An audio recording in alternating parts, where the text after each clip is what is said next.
Vous êtes 4 femmes de la FemTech, du collectif Femmes de Santé. Alors j'ai 2 Paola qui m'encadrent. Paola Bourdon, cofondatrice d'Imagina. Paola Cravero de Vulvae. Charline François qui est notre lauréate d'hier de la section femmes et qui est donc directrice de Luna. Et Juliette Moreau, fondatrice de MyS Life. Bonjour, vous n'avez pas encore salué. Et pour animer ce workshop, ce n'est pas moi, mais c'est Alice de Maximi. Vous êtes fondatrice d'Ashkind et de Femmes de Santé. Bienvenue. Je vous donne le micro, mesdames. Merci. Bonjour à toutes et toutes. On va parler FemTech aujourd'hui. On va se demander si c'est vraiment une révolution.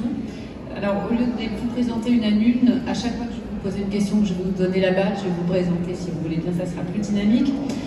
Juste une présentation très rapide et très succincte de la FemTech. On ne va pas parler éco aujourd'hui, mais on ne peut pas faire fi de ça. La FemTech, c'est 60 milliards de dollars en 2027. On parle d'un tiers des femmes qui souffriraient d'une maladie chronique gynéco, mais ce n'est pas uniquement sur la sphère gynéco. Et enfin, évidemment, tous les investisseurs s'y intéressent, Google, Apple, mais d'autres encore. Donc c'est en train de vraiment exploser, donc c'est un vrai marché. Il n'y a pas que l'argent dans la FemTech, c'est avant tout une innovation au service de la santé des femmes, une santé qui impacte le quotidien des femmes, mais aussi de leurs proches. Juliette, qui est à ma gauche, m'a dit en préparant cette table ronde, la FemTech est à l'intersection de 3 grands axes, l'innovation, la transformation sociétale et la santé. Et c'est ce point précis de croisement, cette intersection qu'on va évoquer dans cette table ronde. Alors, la FemTech, d'abord, c'est la santé et non du bien-être. Et comment la femme grand public, finalement, peut se repérer dans l'ensemble des apps de bien-être qui émergent. Et là, je vais céder la parole à Paola d'Imagina. Alors, Paola, je cherche mes notes, Paola, toi, tu étais à la base clerc de notaire, donc je le dis parce que quand même, comme quoi la santé, tout mène à la santé. Et tu as décidé de faire aussi du marketing digital et tu as créé aussi en entrepreneuriat avec tes 2 associés actuels une lampe qui permettait une meilleure lecture pour les personnes dyslexiques. Et en fait, tu t'es lancé dans Imagina, qui est une innovation médicale brevetée qui permet aux femmes enceintes de se préparer à l'accouchement en assouplissant leur périnée. Et ce qu'elle a de particulier, c'est que c'est un ballon qui s'insère dans le vagin et ça permet un entraînement sur mesure des femmes au domicile par une application mobile qui est connectée en Bluetooth. Et cet entraînement, ça permet de se préparer à l'accouchement, mais avant tout, et c'est ça qui est important aussi, d'éviter l'épisiotomie. Donc en fait, je vais te demander de répondre justement à cette question que je te posais. Finalement, les apps bien-être qui émergent partout, qu'est-ce que la FemTech là-dedans? C'est une question très importante parce que souvent on confond bien-être et dispositif médical, alors que c'est vraiment un monde, la FemTech, c'est vraiment la santé pure. Et donc souvent un des petits tips à avoir, c'est par exemple regarder s'il y a un professionnel de santé dans l'équipe, s'il y a un comité médical aussi. Donc ça, c'est des points importants. Nous, par exemple, chez Imagina, on avait le choix dès le début d'avoir un associé qui est obstétricien, qui a 40 ans de pratique, et dès le départ, un comité médical, alors tout petit au début, mais pour nous valider en fait la méthodologie et la technologie. Et c'est un point extrêmement important parce que ça nous permet dès à présent de rassurer les professionnels de santé qui sont prescripteurs, mais aussi les femmes qui sont utilisatrices. Donc en effet, c'est une distinction importante dès le début. Ouais, je te remercie. On va rebondir avec Juliette sur cette même question. Parce que Juliette, toi, tu es présidente fondatrice de MyS Life. Tu es aussi présidente et membre fondatrice de FemTech France. MyS Life, c'est une plateforme, c'est la plateforme de santé intime et sexuelle des femmes qui vraiment s'adresse aux femmes, mais aussi aux femmes patientes et puis aussi aux soignants. Tout se fait sur MyS Life, enfin beaucoup, avant tout par la bonne information au bon moment pour augmenter la santé et la qualité de vie de ces femmes. c'est une préparation et un accompagnement, mais tu as aussi une information personnalisée.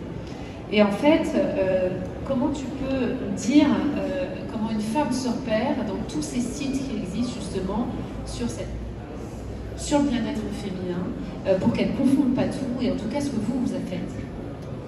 Alors, je vais peut-être juste partir de la première question, c'est la Femtech, c'est important et Paola l'a bien rappelé, la Femtech c'est de la santé. Donc du coup, quand on parle bien-être, et c'est important aussi le bien-être, hein, donc il ne faut pas y revenir, on le sait, et on sait aussi quand on parle de notre santé. C'est la même chose pour les femmes. En général, quand elles vont chercher une information qui touche à leur santé, elles savent aussi qu'elles vont aller regarder une plateforme, une application qui a l'ensemble des validations santé qui vont bien, et Paola l'a très bien cité à travers un comité médical, éventuellement même une approbation via les différents labels qui sont donnés en France, en particulier par la HAS. Ce qui est important, en tout cas c'est quelque chose qui me tient à cœur.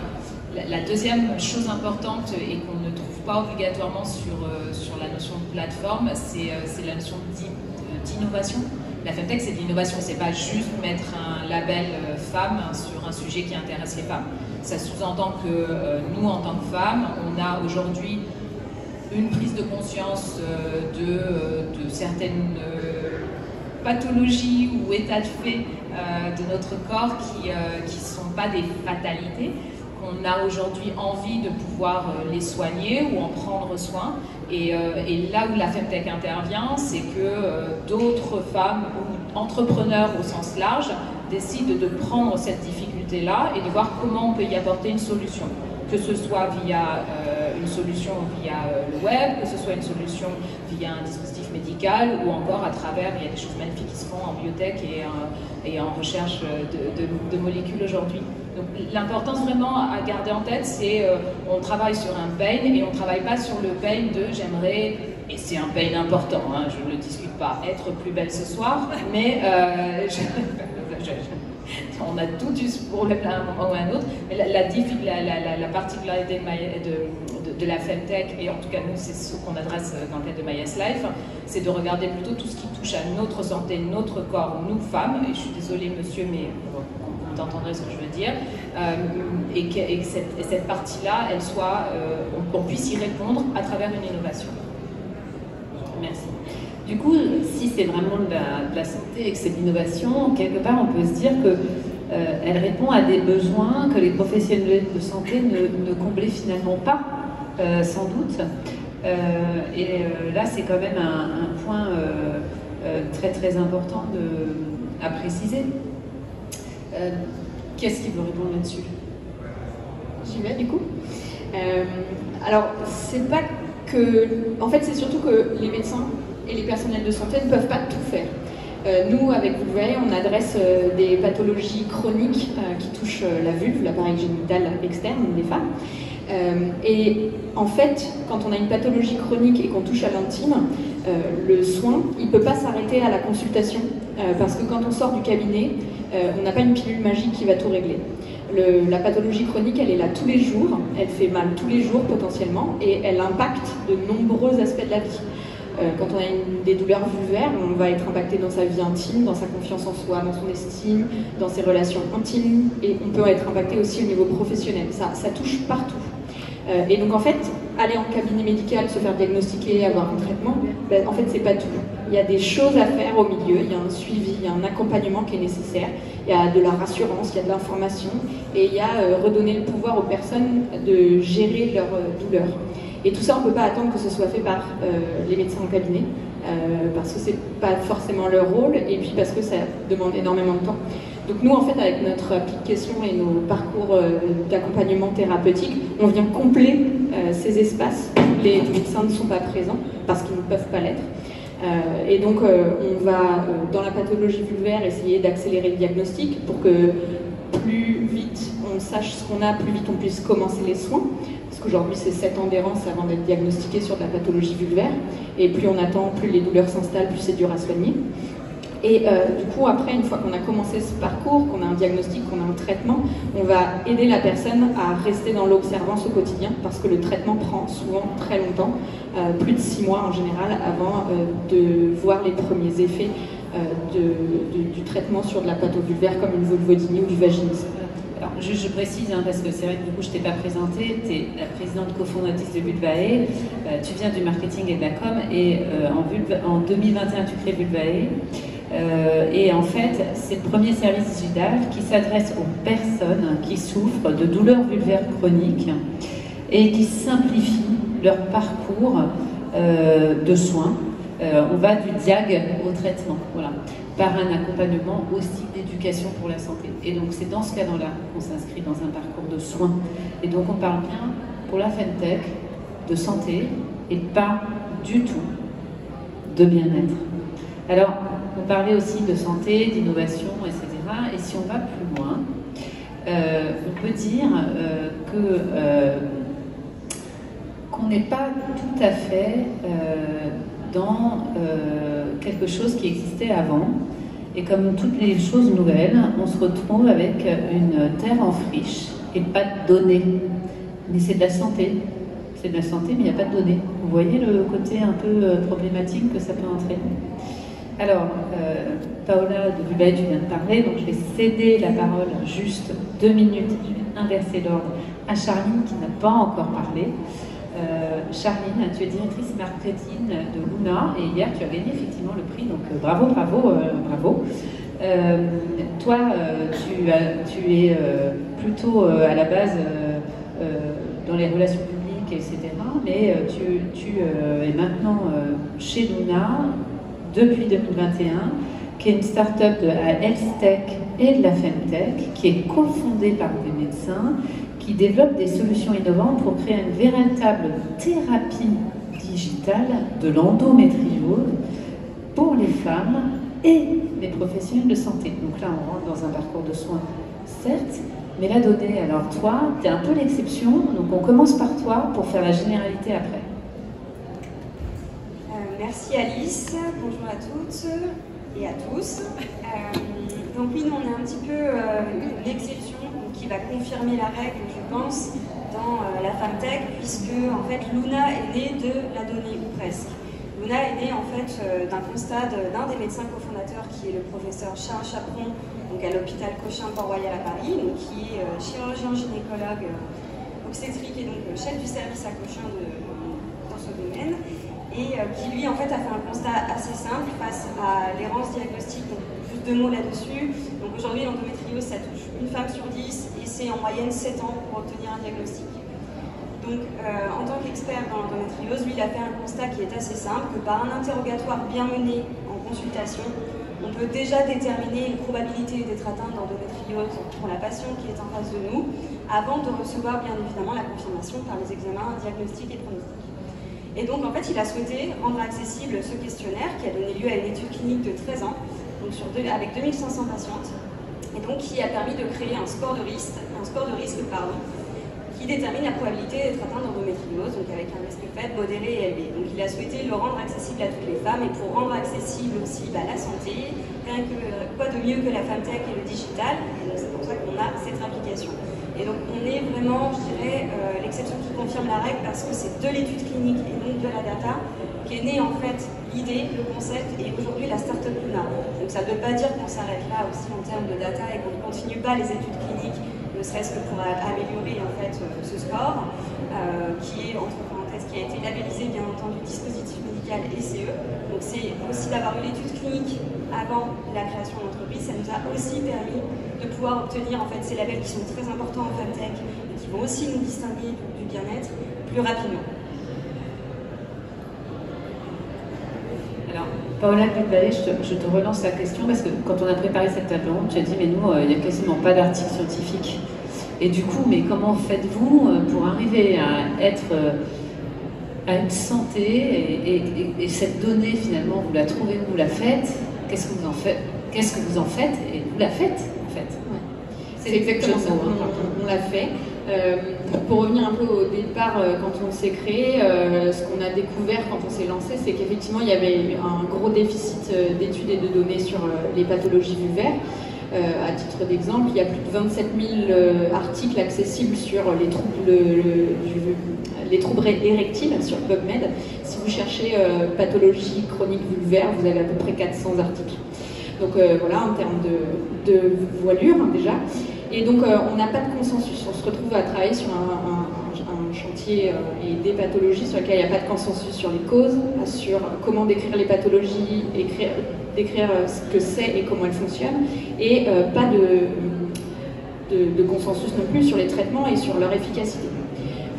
Du coup, nous, on a créé une application qui collecte les données directement là où elles sont, c'est-à-dire chez les personnes qui souffrent de ces pathologies. Donc avec notre application, les personnes peuvent suivre au jour le jour leur douleur, les caractériser, voir ce qui va avoir une influence dessus et évaluer leur traitement. Et du coup, nous, on n'a pas pu encore faire d'études cliniques parce que pour faire une étude clinique et prouver notre efficacité, il faut un comparatif souvent. Mais comme il n'y a pas de données, il n'y a pas de comparatif possible. Donc on doit d'abord créer la donnée de base pour ensuite pouvoir faire nos études. Et c'est ça qui est extrêmement compliqué et qui prend plus de temps et qui demande plus d'argent, plus d'investissement. Et nous, on est vraiment voilà, dans cette terre inconnue, des femmes, des médecins, des spécialistes, des chercheurs, en plein dedans. Quoi. Alors Paola, je te laisse rebondir parce que toi, tu es encore dans un autre élément, mais c'est très intéressant. Moi, je suis entre les deux, en fait. Parce que nous, on a démarré, c'est un de nos associés, c'est un obstétricien, dont je vous parlais, le Dr Mellerio. Et en fait, il a, pendant 10 ans, testé sa méthodologie avec un dispositif archaïque, très vieux, qui a plus de 20 ans, et totalement manuel, donc pas connecté, pas du tout technologique, mais qui lui a permis en fait de se rendre compte qu'avec sa méthodologie, il passait de 20% de périnée intact à plus de 64% de périnée intact. Et ça, c'est vraiment des données qu'il a eues pendant 10 ans et qui ont été validées par des pairs, obstétriciens, sages-femmes, kinés spécialisés en périnée aussi. Et donc c'est des données super intéressantes, mais qui n'ont pas été faites lors d'une investigation clinique, pas de publication médicale. Et donc on se retrouve dans le cas de Paola, de Vulveille, qui a en fait, aujourd'hui, nous, la donnée périnée intacte, elle est pratiquement inconnue dans le monde entier. On sait combien il y a d'épisiotomies, on sait combien il y a de déchirures de grade très très élevées, 3, 4.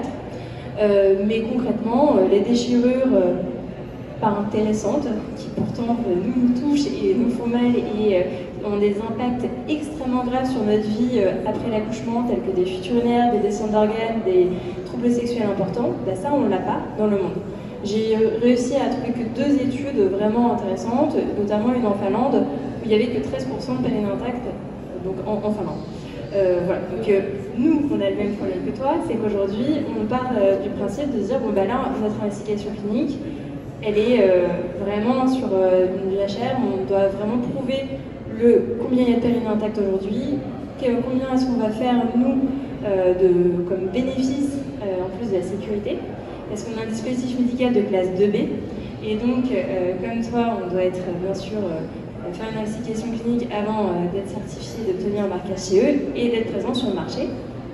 Donc, tout ça est un tout qui est très compliqué et qui fait que finalement, nous, on en fait une force parce qu'on se dit qu'après, on va pouvoir s'insérer encore mieux dans le parcours de soins, justement, de la patiente.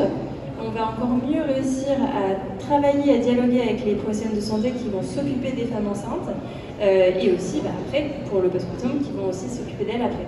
Et donc ça c'est finalement, moi je pense que dans la FemTech il faut voir aussi tous ces éléments complexes comme des forces qui font que oui mais nous on va beaucoup plus loin et on découvre des choses dans la recherche et développement qui sont malheureusement qui n'étaient pas très recherchées avant.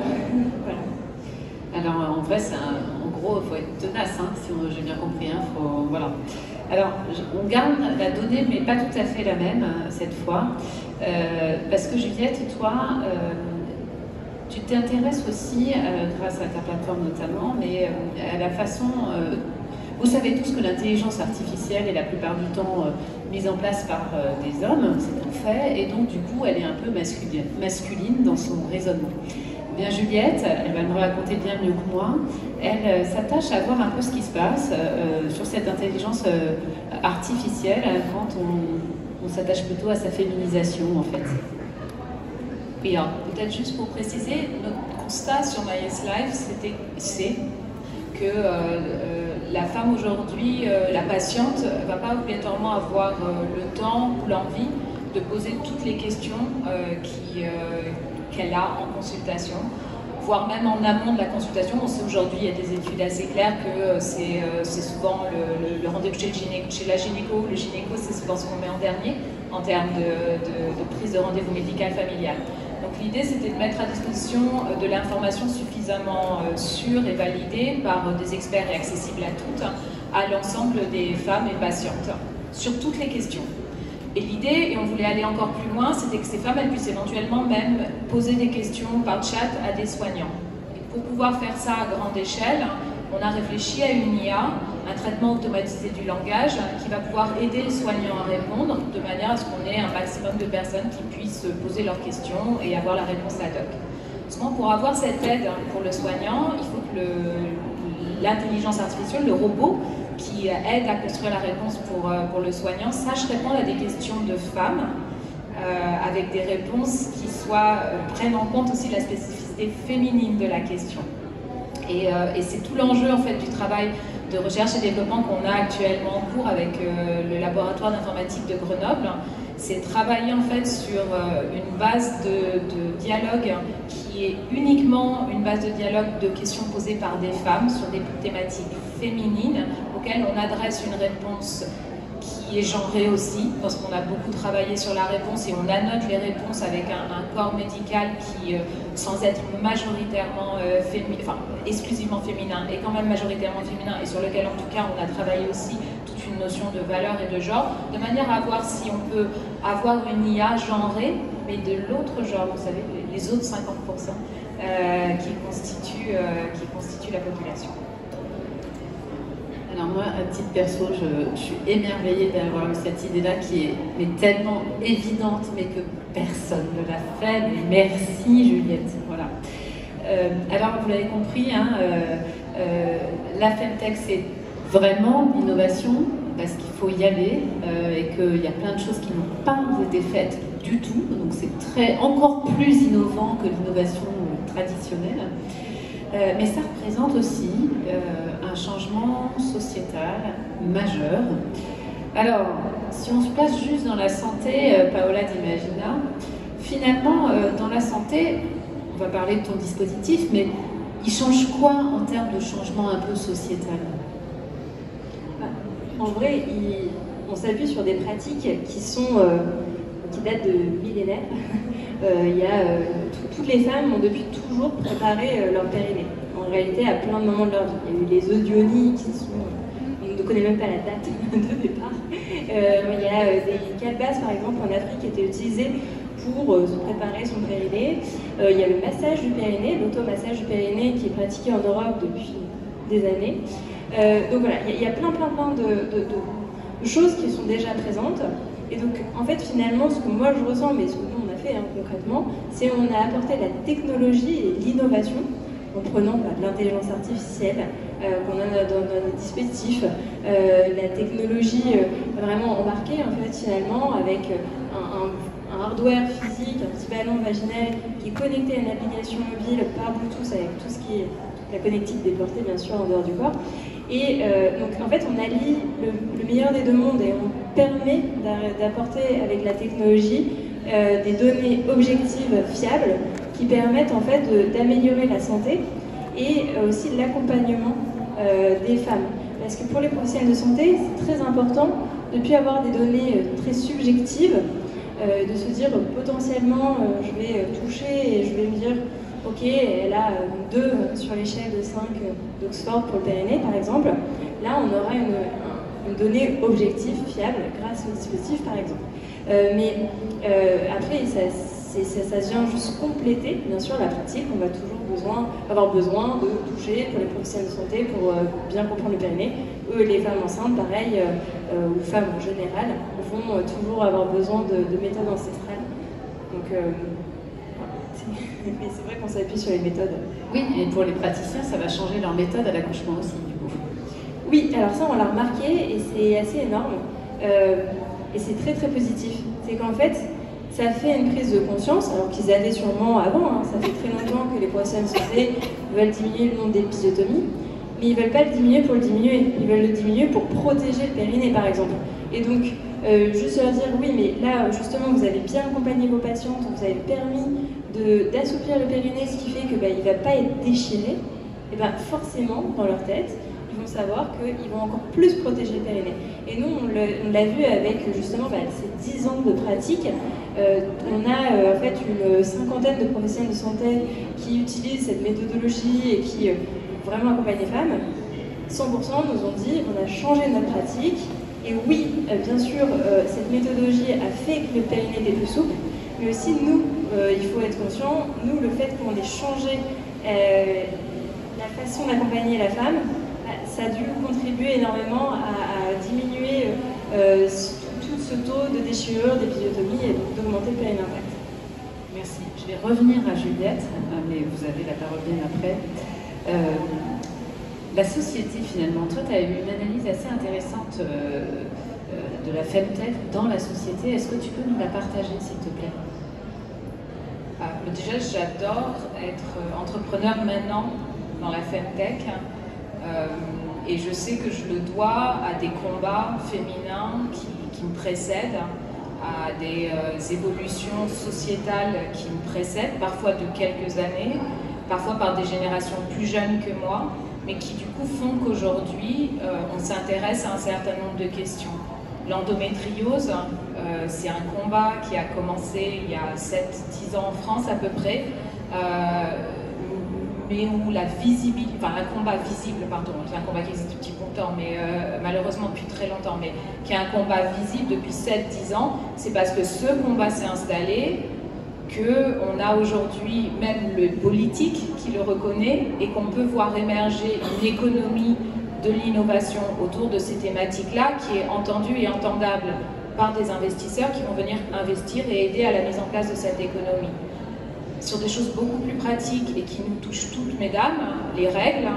Il y a quelques années, on a eu tout un mouvement qui a émergé autour de la précarité menstruelle, le coût des règles. Est-ce que c'est normal qu'un certain nombre de tampons contiennent de la chimie ou pas? Et derrière, qu'est-ce qu'on a vu? De l'innovation. On a vu l'arrivée de nouvelles formes de protection.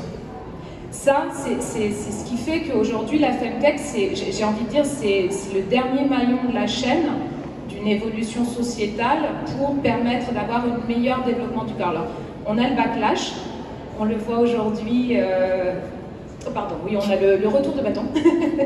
On a le retour de bâton, on le voit aujourd'hui même dans des pays comme les États-Unis qui sont 100 fois plus avancés que nous en termes d'innovation sur ces thématiques-là, pardon. Mais je pense que non, mais tu reprendras sur le sujet, tout à fait. Mais on le voit aussi,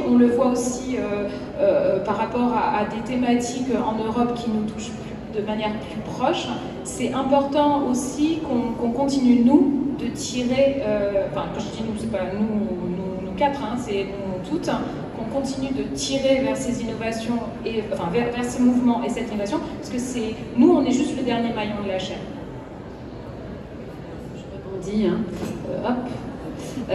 En fait, on va juste reparler un peu de la donnée parce qu'on sait que dans l'innovation, la donnée et la santé, c'est prioritaire, mais justement dans la Femtech, cette donnée, finalement, ça représente une avancée, un recul sociétal. Est-ce que tu peux nous en parler un peu?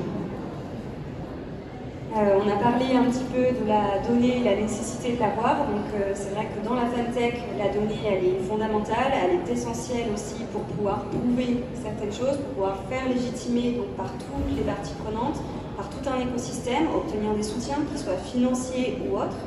Et donc c'est vrai que cette data, elle se doit d'être protégée parce qu'on est une Femtech, donc on est engagé dans une cause qui est la santé des femmes, donc notre premier devoir c'est de la protéger. Et donc pour ça, il y a un cadre légal qui existe aussi dans la Femtech, qui n'existe pas dans le bien-être, dans l'accompagnement, qui va être bien évidemment la RGPD qui là est un peu plus large, mais qui va être aussi spécifique à la donnée de santé, à savoir la souscription d'un hébergeur, donc HDS, donc, et ça agrée donc hébergeur de données de santé par le ministère de la Santé, mais aussi assurer un cryptage de bout en bout des données qui sont collectées à des fins cliniques et à pour tout ce qu'on a évoqué aujourd'hui pour faire avancer tout ça. Mais aussi, on va avoir donc, pour les dispositifs médicaux vraiment des précautions particulières et des obligations, des engagements, des responsabilités qui sont, par exemple, le respect de la norme ISO 13485 donc, qui régit la qualité des dispositifs médicaux.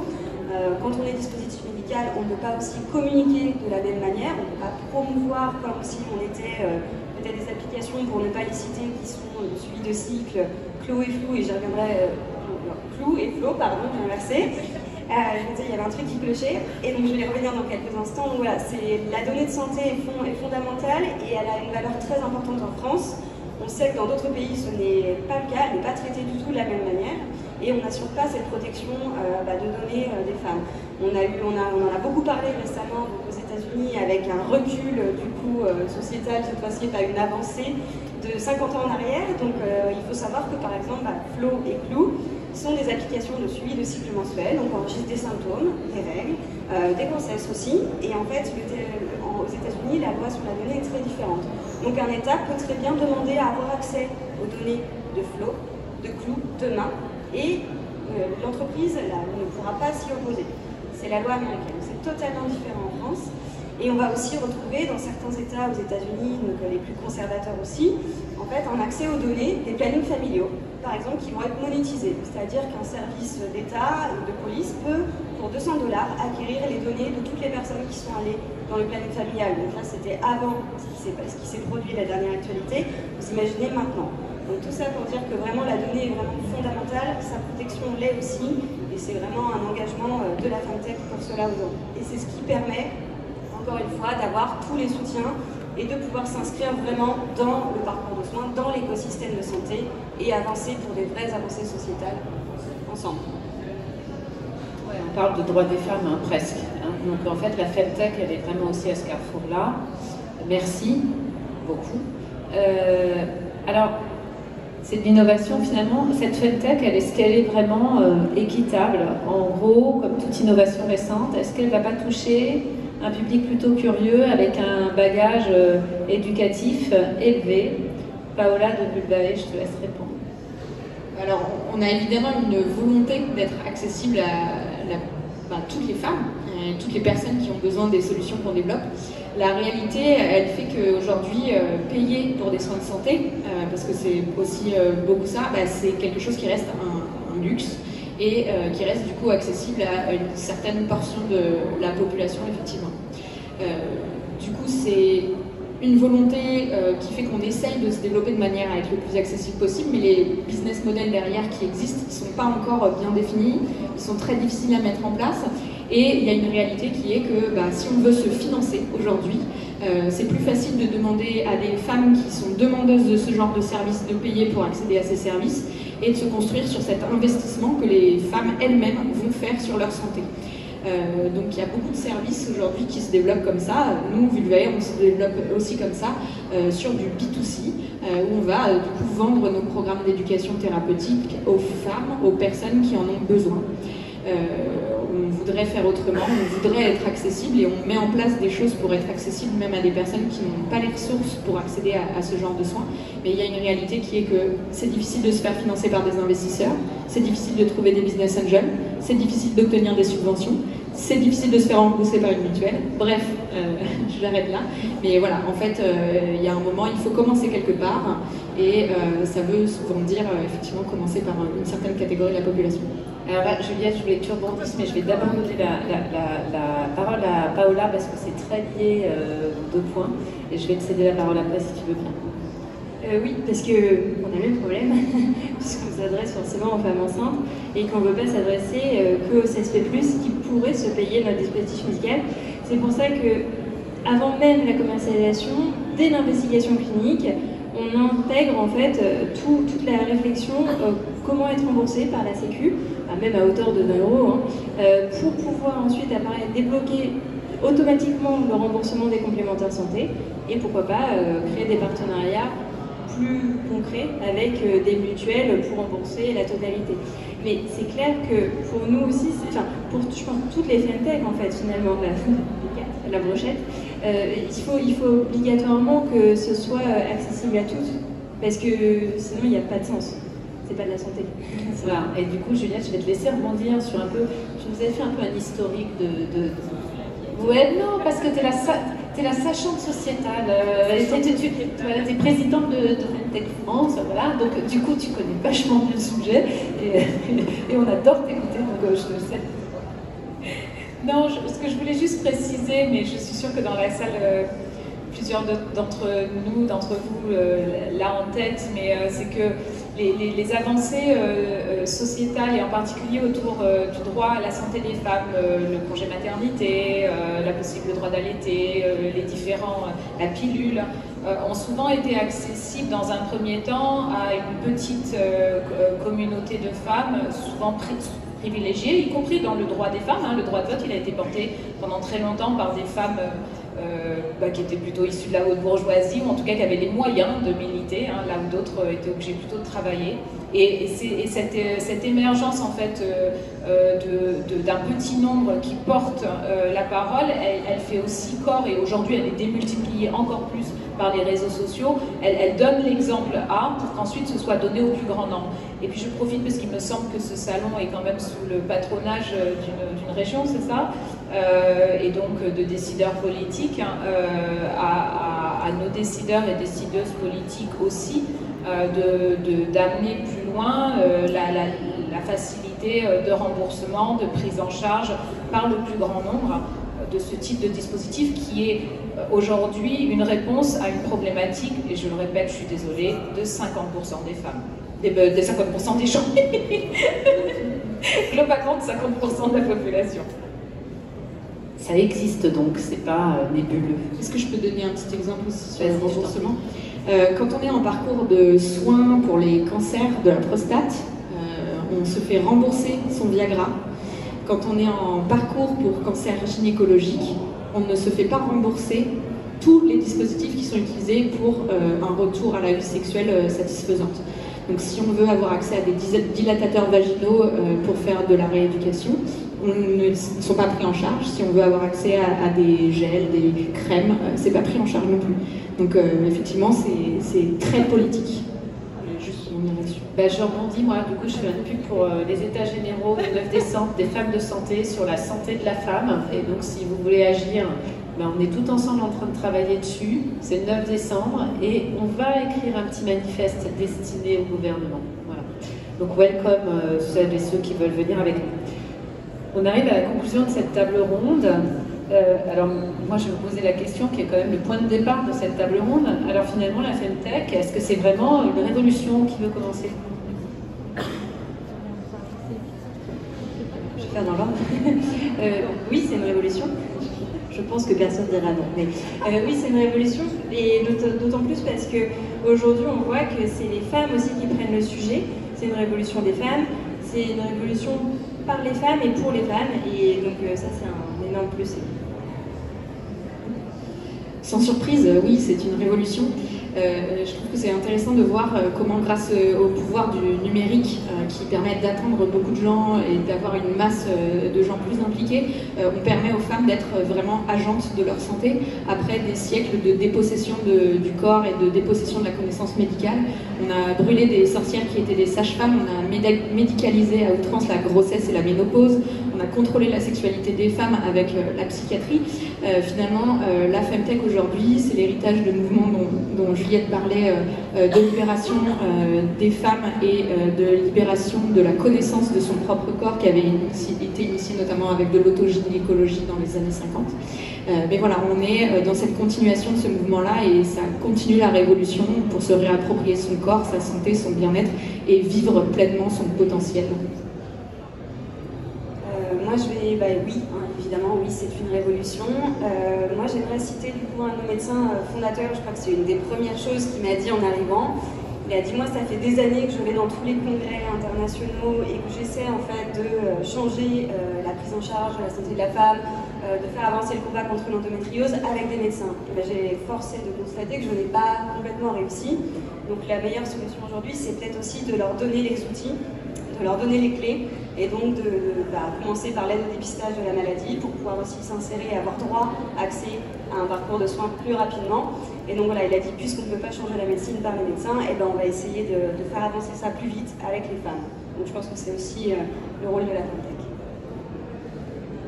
J'aurais du mal à pas me répéter après ce qui a été dit. Moi, je me vis en permanence en évolution plutôt qu'en révolution dans ce qu'on fait nous. Et il me semble que c'est un moment important, c'est un moment vraiment fort pour qu'on puisse aller encore plus loin vers l'innovation. Donc oui, c'est une révolution, en tout cas c'est la continuation d'une appropriation par les femmes de leur corps, de leur santé et aussi du monde de la technologie et de l'innovation. Mesdames, j'étais très fière d'animer cette table ronde à vos côtés et honorée. Merci à toutes les 5. On va conclure avec une action qui nous joint, nous, City Healthcare, à vous, mesdames, par la signature de votre charte. Ou peut-être vous voulez dire un petit mot sur cette charte, peut-être? C'est une charte qui est la genèse du collectif, en fait. Donc moi, je viens de la tech, pas de la FemTech, et j'avais créé une application qui permettait le partage d'initiatives de santé entre les patients, les aidants et les professionnels. Bref, peu importe. Et en faisant ça, je me suis rendu compte que les initiatives portées par des femmes n'étaient pas mises en avant, et que les femmes ne se mettaient pas en avant, mais n'étaient pas mises en avant dans les médias. Et à ça s'est ajouté un rapport du Conseil supérieur de l'audiovisuel qui a épinglé la santé en disant il va peut-être falloir arrêter de mettre les femmes en avant comme des mamans d'enfants malades et bien de les mettre en avant à des postes d'expertes avec des temps d'antenne analogues à ceux des hommes en tant qu'experts. Et c'est la seule opposition femmes-hommes que je ferai parce que c'est pas du tout l'objet du collectif. Et donc j'ai œuvré pour mettre en lumière les femmes qui font la santé et qui font des initiatives utiles. Et donc on a créé une charte d'engagement pour les salons et merci, pour les colloques, pour les médias, pour les grosses sociétés, pour éviter que, et c'est arrivé il y a 1 an et demi, dans un colloque sur la e-santé, il y ait 38 intervenants, dont seulement 3 femmes. Et donc nous invitons toutes les personnes physiques et morales à venir signer cette charte qui demande un engagement pour tendre vers, donc on n'a même pas de quota, vers plus d'égalité des genres dans les colloques pour que les femmes soient présentes à des postes d'expertes. Donc merci pour ça, et d'ailleurs là on peut dire que c'est nous qui n'avons pas respecté la parité, mais bon, nécessité fait loi de temps en temps, hein. Ça s'appelle l'équité. Merci beaucoup.